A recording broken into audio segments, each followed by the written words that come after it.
எல்லாருக்கும் இந்த வீடியோவில் பிசிக்கான ஃபுல் டெஸ்ட் 3 தான் பார்க்க போகிறோம். ஆல்ரெடி நம்ம சேனலில் டெஸ்ட் 1 டெஸ்ட் 2 போட்டிருக்கோம். அந்த வீடியோ பார்க்காதவங்க பார்த்துட்டு அதுக்கப்புறம் இந்த வீடியோ டெஸ்ட் எழுதி பாருங்கள். இன்றைக்கான முதல் கேள்வி பார்க்குறதுக்கு முன்னாடி நம்ம சேனல் இப்போ தான் நீங்கள் ஃபஸ்ட் டைம் பார்க்குறீங்க அப்படின்னா சப்ஸ்கிரைப் பண்ணிக்கோங்க. உங்கள் ஃப்ரெண்ட்ஸுக்கு ஷேர் பண்ணி விடுங்க. வீடியோ பிடிச்சிருந்தால் லைக் பண்ணுங்கள். இன்றைக்கான முதல் கேள்வி பார்க்கலாம். விசையின் அலகு எது அப்படின்னு கேட்டிருக்காங்க. விசையின் அலகு என்னென்னா நியூட்டன் வரும், கிலோகிராம் மீட்டர் பை S² வரும், டைன் வரும். இப்போ எதுங்க வரும்னா 3மே வரும். இப்போ டி ஆப்ஷன். முதல் கேள்விக்கு டி ஆப்ஷன். இரண்டாவது கேள்வி, எலக்ட்ரானை கண்டுபிடித்தவர் யார் அப்படின்னா சி ஆப்ஷன் ஜே தாம்சன். 1897ஆம் ஆண்டு கேத்தோடு கதிர்கள் பற்றிய ஆய்வின் மூலமாக எலக்ட்ரானை ஜே தாம்சன் அவர்கள் கண்டுபிடிச்சிருப்பாங்க. அடுத்து மூணாவது கேள்வி, மின்னோட்டத்தை கடத்தாத பொருள் எது அப்படின்னு கேட்டிருக்காங்க. சரியான ஆப்ஷன் சி கண்ணாடி. ஏன் அப்படின்னா உலோகங்கள் எல்லாமே மின்னோட்டத்தை கடத்தும். இப்போ கண்ணாடி தான் கடத்தாது. நாலாவது கேள்வி, நமக்கு pH மதிப்பு கொடுத்து பொருத்த சொல்லியிருக்காங்க. வினிகருடைய pH மதிப்பு என்னென்னா 3 தான். தூய நீர் 7, மனித உமிழ்நீர் 6 to 8, ரத்தம் 7.5. சரியான ஆப்ஷன் ஏ. அடுத்து ஐந்தாவது கேள்வி, டாலன்ஸ் வினைப்பொருளை ஒடுக்கும் அமிலம் எது அப்படின்னு கேட்டிருக்காங்க. A option. ஏன் அப்படின்னு பார்த்தோன்னா இந்த ஃபார்மிக் அமிலம் அப்படிங்கிறது ஒரு கார்பாக்சிலிக் அமிலம். கார்பாக்சிலிக் அமிலமாக இருந்தாலும் இது என்ன பண்ணும், ஆல்டிஹைடோடைய பண்பு பெற்றிருக்கிறதுனால இது டாலன்ஸ் வினைப்பொருளை ஒடுக்கும் அமிலம் அப்படின்னு சொல்கிறாங்க. ஓகேவா.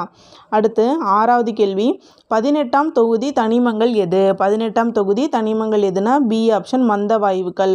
மந்த வாயுக்கள்னால் என்னென்னங்க சொல்லுவோம்?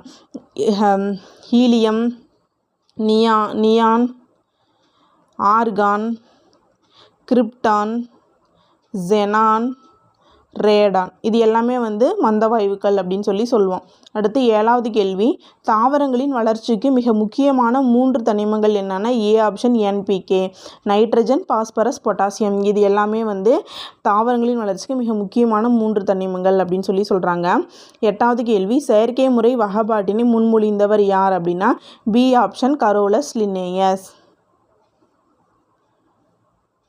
ஒன்பதாவது கேள்வி, இந்திய சீரம் நிறுவனத்தால் தயாரிக்கப்பட்ட COVID-19 தொற்றுக்கு எதிராக செயல்படும் ஒரு வைரஸ் கடத்தி தடுப்பூசி எதுனா கோவிஷீல்டு. B option. அடுத்து 10வது கேள்வி, டர்னர் சிண்ட்ரோமில் காணப்படும் குரோமோசோம்களின் எண்ணிக்கை என்னன்னு கேட்டிருக்காங்க. B option 45. 11வது கேள்வி, மிசா சட்டம் இயற்றப்பட்ட ஆண்டு என்னன்னு கேட்டிருக்காங்க. 1971. B option. இது யார் போட்டிருப்பாங்க அப்படின்னு பார்த்தோன்னா இந்திரா காந்தி அவர்கள் பிரதமராக இருந்தப்போ தான் இது போட்டிருப்பாங்க. மிசா அப்படின்னா என்ன, maintenance of internal security act அப்படின்னு சொல்லுவாங்க. உள்நாட்டு பாதுகாப்பு பராமரிப்பு சட்டம். ஓகேவா. அடுத்து 12வது கேள்வி, GSTயை முதலில் அறிமுகப்படுத்திய நாடு எதுன்னு கேட்டிருக்காங்க. B option France. 1954 நடைமுறைப்படுத்தியிருக்காங்க. இந்தியாவில் எப்போங்க பண்ணியிருப்பாங்க GST அப்படின்னு கேட்டிங்கன்னா 2017 ஜூலை 1 தான் நடைமுறைப்படுத்தியிருப்பாங்க. இந்தியாவில் முதல் நடைமுறைப்படுத்திய மாநிலம் எதுனா அசாம். ஓகேவா. இதுவும் ஒரு கொஷின் தான், நோட் பண்ணிக்கோங்க. 13வது கேள்வி, ஆக்ஸ்போர்ட் பல்கலைக்கழகத்தில் யாரின் உருவப்படம் திறந்து வைக்கப்பட்டுள்ளது? இது கரண்ட் அஃபேர்ஸ். இப்போ ரீசெண்டாக யாருடைய உருவப்படம் திறந்து வைக்கப்பட்டுள்ளதுன்னா சி ஆப்ஷன் பெரியார் அவர்களுடையது. 14வது கேள்வி, நிராஜ் சோப்ரா தொடர்புடைய விளையாட்டு எது அப்படின்னு கேட்டிருக்காங்க. ஏ ஆப்ஷன் ஈட்டி எறிதல். 15வது கேள்வி, 1936 மொழி அடிப்படையில் பிரிக்கப்பட்ட மாநிலம் எதுன்னு கேட்டிருக்காங்க. சரியான ஆப்ஷன் பி ஒடிஷா. என்ன ஆந்திரா குறிக்காமல் ஒடிஷா குறிக்கிறீங்க அப்படின்னு பார்க்கலாம். 1936 மொழிவாரி மாநிலங்கள் பிரிச்சிருக்காங்க. அப்போ பிரிக்கப்பட்டது ஒடிஷா. இதே அரசியலமைப்பு நடைமுறைக்கு வந்ததுக்கப்புறமா 1956 மொழிவாரி மாநிலங்கள் சட்டம் போட்டிருப்பாங்க. 1956 அந்த சட்டத்தின் அடிப்படையில் பிரிக்கப்பட்ட முதல் மாநிலம்னா ஆந்திரா. அதுக்கு முன்னாடி 1936 சுதந்திரத்துக்கு முன்னாடி பிரிக்கப்பட்டதுன்னா ஒடிஷா.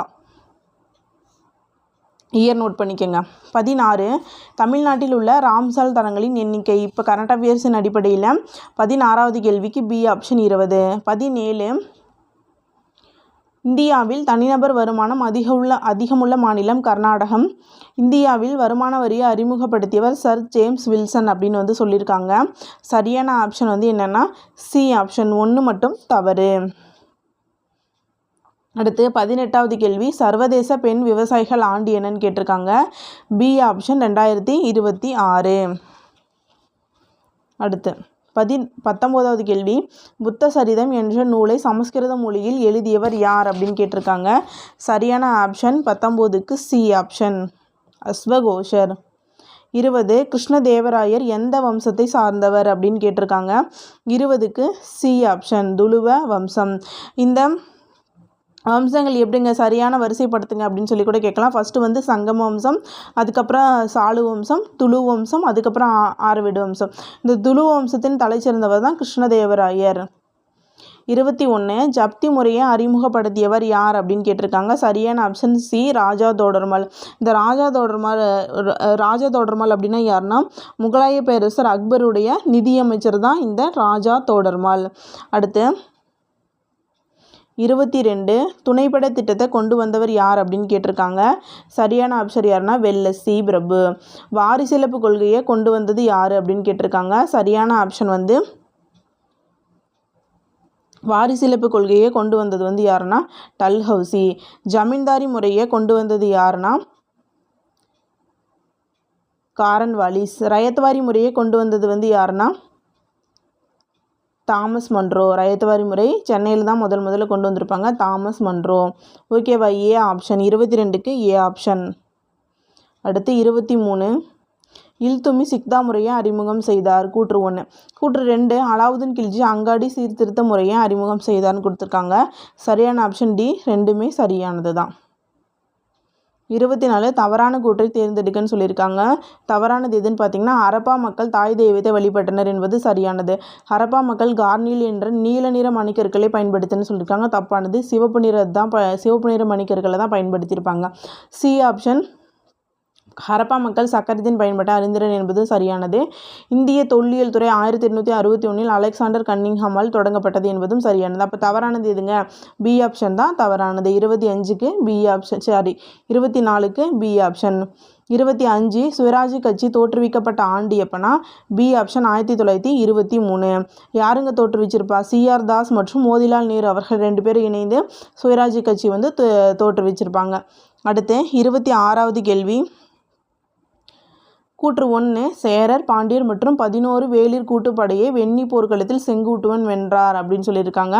கூற்று 1 வந்து தவறு. கூற்று 2, ஆரிய படை கடந்த நெடுஞ்செழியன் கல்வியின் முக்கியத்துவத்தை வலியுறுத்தினார் என்பது சரியானது. இது யாருங்க? செங்குட்டுவன் இல்லை, கரிகாலன் தான் வென்றிருப்பார். சரியான ஆப்ஷன் பி. கூற்று 1 தவறு, 2 சரி. அடுத்து 27, முத்துவடுகநாதர் எந்த போரில் கொல்லப்பட்டார்? காளையர் கோயில் போர். இந்த காளையர் கோயில் போர் இது எப்போங்க நடந்திருக்கும்? 1772 நடந்திருக்கும். அதுக்கப்புறம் 8 வருஷம் கழித்து தான் வந்து வேலுநாச்சியார் அவர்கள் அந்த கோட்டையை வந்து மீட்டிருப்பார். 28, சார்க் அமைப்பின் பேரிடர் மேலாண்மை மையம் அமைந்துள்ள இடம் எங்கன்னு கேட்டிருக்காங்க. 28க்கு ஏ ஆப்ஷன், புதுடெல்லி. 29, சயாத்ரி என அழைக்கப்படும் மலைத்தொடர் எது அப்படின்னு கேட்டிருக்காங்க. சரியான ஆப்ஷன் சி, மேற்கு தொடர்ச்சி மலை. 30, தாளையார் நீர்வீழ்ச்சி எந்த மாவட்டத்தில் அமைந்துள்ளது அப்படின்னு கேட்டிருக்காங்க. D option, Dindigul. 31, தமிழ்நாட்டில் காணப்படும் கிழக்கு தொடர்ச்சி மலைகளில் உயரமான சிகரம் சோலைக்கரடுன்னு சொல்லியிருக்காங்க. சரிதான். இந்திரா காந்தி தேசிய பூங்கா ஆனைமலை பகுதியில் அமைந்துள்ளதுன்னு சரிதான். ரெண்டுமே சரிதான். 1 மற்றும் 2 சரி. 31க்கு டி ஆப்ஷன். 32, ராந்தம்பூர் தேசிய பூங்கா எங்கே இருக்குன்னா ராஜஸ்தான். C option. ரா அப்படின்னு ஞாபகம் வச்சுக்கலாம். அடுத்து 33, அந்தமான் நிக்கோபர் தீவுகளின் நகரம் எது அப்படின்னா 33க்கு சி ஆப்ஷன், விஜயபுரம். 34, தமிழ்நாட்டில் அதிகம் காணப்படும் மண் வகை எதுன்னு கேட்டிருக்காங்க. டி ஆப்ஷன், செம்மண். 35, உலகின் மிகப்பெரிய மாங்கனீசு உற்பத்தியாளர் யார் கேட்டிருக்காங்க. 35க்கு ஏ ஆப்ஷன், தென்னாப்பிரிக்கா. 36, நீண்ட கடல் எல்லையே உள்ள இந்திய மாநிலம் எதுனா டி ஆப்ஷன், குஜராத். 37, இந்திய உச்சநீதிமன்றம் தொடங்கப்பட்ட நாள் எது அப்படின்னு கேட்டிருக்காங்க. சரியான ஆன்சர் என்னென்னா ஏ ஆப்ஷன், 1950 ஜனவரி 28. அடுத்து 38, கீழ்கண்ட துறைகளில் பொதுப்பட்டியலில் வரும் துறை எதுன்னு கேட்டிருக்காங்க. 38க்கு டி ஆப்ஷன், மக்கள் தொகை கட்டுப்பாடு. 39, குடியரசுத் தலைவரால் நியமிக்கப்படாதவர் யார் கேட்டிருக்காங்க. D option, advocate general. Advocate general நியமிக்கிறது யாருங்க? ஆளுநர். ஆர்டிகிள் என்னன்னா 165. அடுத்து 40, குடியரசுத் தலைவருக்கான ஆர்டிக்கல், அதாவது அவங்களுடைய தொடர்புடைய சட்டப்பிரிவு என்ன, ஆர்டிக்கல் என்ன அப்படின்னு கேட்டிருக்காங்க. இதுக்கு வந்து சரியான ஆன்சர் என்னன்னா சி ஆப்ஷன் தான். அதாவது குடியரசுத் தலைவர்னா பிரிவு 61, துணை குடியரசுத் தலைவர் அப்படின்னா பிரிவு 100, பிரதமர் அப்படின்னா 78, அமைச்சரவை குழுனா 74. சரியான ஆப்ஷன் சி. அடுத்து 41, தவறான ஒன்றை தேர்வு செய்க அப்படின்னு கொடுத்துருக்காங்க. 41க்கு வந்து என்னன்னா பி ஆப்ஷன், அதாவது மாநில அரசின் தலைவர் ஆளுநர் அப்படின்னு சொல்லியிருக்காங்க. சரிதான். ஆளுநர் குடியரசு துணைத் தலைவரால் நியமிக்கப்படுகிறார் என்பது தவறானது. குடியரசுத் தலைவரால் நியமிக்கப்படுகிறார். ஆளுநரின் பதவிக்காலம் 5 ஆண்டுகள். ஆளுநர் வர விரும்பினால் 35 வயது வரை ஆளுநராக விரும்பினால் ஆளுநராக விரும்பினால் 35 வயது நிறைவடைந்தவராக இருக்க வேண்டும் சொல்லியிருக்காங்க. சரியானது தான். இப்போ இதில் எது தவறானதுன்னா பி ஆப்ஷன் தான். ஏன்னா ஆளுநரை நியமிக்கிறது யாருன்னா குடியரசுத் தலைவர். 42, மக்களாட்சி என்னும் சொல் எந்த மொழியிலிருந்து பெறப்பட்டது அப்படின்னு கேட்டிருக்காங்க. சரியான ஆப்ஷன் ஏ, கிரேக்கம். ஏன்னா மக்களாட்சினா இங்கிலீஷில் என்னங்க டெமோக்ரஸி அப்படின்றது வந்து கிரேக்க மொழியிலிருந்து பெறப்பட்டது. 43, பின்வருவனவற்றில் எது நேர்முக வரி அல்ல அப்படின்னு கேட்டிருக்காங்க. சி ஆப்ஷன், பொழுதுபோக்கு வரி. 43க்கு சி ஆப்ஷன். அடுத்து மீதி எல்லாமே சொத்து வரி, நிறுவன வரி, வருமான வரி எல்லாமே வந்து என்னென்னா பொழுதுபோக்கு வரி. 44, இங்கே முதல்நிலை தொழில்கள், இரண்டாம் நிலை தொழில்கள், சேவை தொழில், உற்பத்தி காரணி இதெல்லாம் கொடுத்து பொறுத்த சொல்லியிருக்காங்க. 44வது கேள்விக்கு சி ஆப்ஷன். அதாவது முதல்நிலை தொழில்னா எண்ணெய் வளம் எடுத்தல், இரண்டாம் நிலை தொழில்னா உணவு பதப்படுத்துதல், சேவை தொழில் அப்படின்னா விற்பனை செய்தல், உற்பத்தி காரணினா உழைப்பு. அதாவது முதல்நிலை தொழில்னா விவசாயம் சார்ந்தது அதெல்லாம் சொல்லுவாங்க. இரண்டாம் நிலை தொழில்னா தொழிற்சாலை சார்ந்ததெல்லாம் சொல்லுவாங்க. சேவை தொழில்னா ஏதாவது இந்த ஸ்கூல், இப்போ டீச்சரு அந்த மாதிரி, மருத்துவம், சுற்றுலா இது எல்லாமே சேவை துறையில் வரும். அடுத்து 45, தமிழ்நாட்டின் நெசவு தலைநகரம் என அறியப்படும் பகுதி எது அப்படின்னு கேட்டிருக்காங்க. 45வது கேள்வி பி ஆப்ஷன், கரூர். அடுத்து தமிழ் 5 கேள்விகள் பார்க்கலாம். ஒரு தொடரில் யாரை, எதை, எவற்றை என்னும் வினாக்களுக்கு விடையாக வருவது எது அப்படின்னு கேட்டிருக்காங்க. 46க்கு சி ஆப்ஷன், செய்யப்படு பொருள்.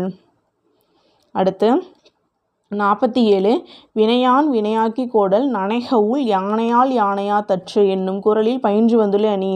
இதுலேயும் பாருங்கள் அற்று அப்படின்றது வந்து வெளிப்படையாக வந்திருக்கு. அற்று அப்படின்றது வந்து வெளிப்படையாக வந்துச்சுன்னா நமக்கு என்னங்க ஓமை அணி.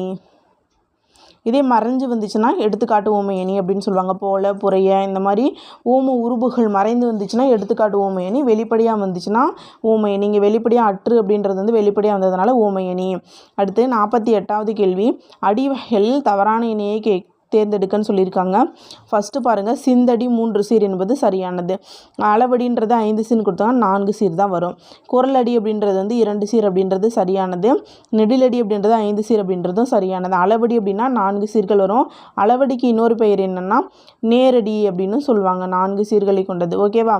அடுத்து 5 அல்லது அதற்கு மேற்பட்ட சீர்கள், 6 அல்லது அதற்கு மேற்பட்ட சீர்கள் வந்துச்சுன்னா களி நெடிலடி அப்படின்னு வந்து சொல்லுவாங்க. ஓகேங்களா, அடிவகைகள். அடுத்து 49, விடைக்கேற்ற வினாவை தேர்ந்தெடுக்க. பானையின் வெற்றிடமே நமக்கு பயன்படுகிறது. இதுக்கு என்னங்க எப்படிங்க கேள்வி கேட்கலாம். பானையின் எப்பகுதி நமக்கு பயன்படுகிறது அப்படின்னு கேட்கலாம். 49க்கு டி ஆப்ஷன். அடுத்து 50வது கேள்வி, பொறுத்துக கேட்டிருக்காங்க. 50க்கு சரியான ஆன்சர் என்னன்னா ஏ ஆப்ஷன். அதாவது ஃபஸ்ட்டு பாருங்கள், செல்வி ஆடினால் எப்படிங்க பிரிக்கலாம். வி கடைசி எழுத்தை. இப்போ இவ்வு கூட்டல் ஈன்னு பிரிக்கலாம். வி ஆடினால் ஆ. இப்போ இங்கே என்ன இருக்குன்னா உயிர் எழுத்து இருக்குது. அப்போ உயிர் ஈரு உயிர் முதல். அங்கேயும் உயிர் எழுத்து இருக்குது. இங்கேயும் உயிர் எழுத்து வந்திருக்கு, இங்கேயும் உயிர் எழுத்து. வி வந்து எப்படி பிரிக்கலாம், இவ்வு கூட்டல் ஈன்னு பிரிக்கலாம். இங்கே முதல் இடத்துல ஆ இருக்குது. அப்போ உயிர் முதல் உயிர் ஈரு 1க்கு 3. ஓகேவா.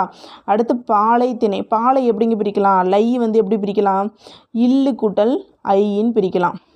திணை எப்படி பிரிக்கலாம், இத்து கூட்டல் ஈன்னு பிரிக்கலாம். திணை தி. அப்போ பாலையில் ஐ வந்து முதல்ல என்னங்க உயிர் ஈரு உயிர் எழுத்து இருக்குது. அப்போ இறுதியில் வந்து உயிர் ஈரு இருக்குது. தீயில இத்து என்ன இருக்குது, மெய் முதல் இருக்குது. இப்போ 2க்கு என்னங்க வரும், உயிரீறு மெய் முதல். 4th ஆப்ஷன் 2க்கு வந்து 4. அடுத்து கோல் கூட்டல் ஆடும். இங்கே பார்த்தீங்கன்னா கோல் இல்லு வந்துருச்சு, அப்போ மெய்ஈறு. இங்கே முதல்ல வந்து 2வது இதில் உயிரெழுத்து வந்துருச்சு, அப்போ உயிர் முதல். 3க்கு 2. அடுத்து மண் கூட்டல் சரிந்தது. இன் அப்படிங்கிறது வந்து மெய் எழுத்து, அப்போ அடுத்து சா வந்துருக்கு, சரிந்தது. சா அப்படிங்கிற இச்சு கூட்டல் ஆன்னு சொல்லி பிரிக்கலாம். அப்போ இங்கே மெய் எழுத்து, இறுதியிலையும் மெய் எழுத்து, முதல்லையும் மெய் எழுத்து, அப்போ மெய்யீறு மெய் முதல். சரியான ஆப்ஷன் ஏ. 50வது கேள்விக்கு ஏ ஆப்ஷன். அவ்வளோதாங்க, நம்ம 50 கேள்விகள் வந்து பார்த்துருக்கோம். அடுத்து வரக்கூடிய சைக்காலஜியும் மேக்ஸ் கொஷினும் சார் எடுப்பார். அடுத்த வீடியோ உங்களுக்கு வரும். நம்ம சேனல் இப்போ தான் பார்க்குறீங்கன்னா சப்ஸ்கிரைப் பண்ணிக்கோங்க, ஃப்ரெண்ட்ஸுக்கு ஷேர் பண்ணுங்கள். இந்த வீடியோ பிடிச்சிருந்தால் கண்டிப்பாக லைக் பண்ணிக்கோங்க. நன்றி.